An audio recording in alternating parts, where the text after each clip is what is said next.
ఒక అందమైన దక్షిణ భారత గ్రామంలో చికు అనే చిన్న పసుపు పిల్లపక్షి ఉండేది.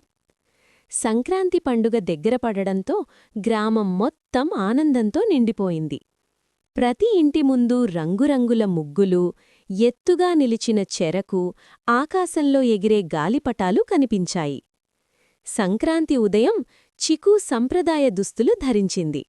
చిన్న పంచె, అందమైన అంగవస్త్రం, నుదుటిపై చిన్న తిలకం.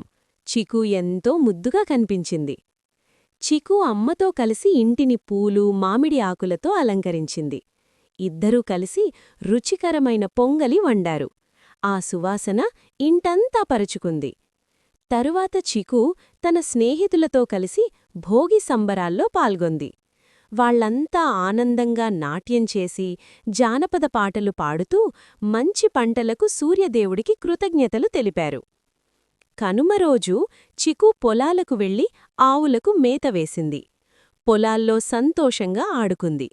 రంగురంగుల గాలిపటాలు ఆకాశంలో ఎగిరాయి. వాటిని చూసి చికు ఎంతో ఆనందించింది. సాయంత్రం అవుతుండగా చికు హృదయం ఆనందంతో నిండిపోయింది. సంక్రాంతి పండుగ చికుకి సంప్రదాయం, పంచుకోవడం, కృతజ్ఞతా విలువలను నేర్పింది.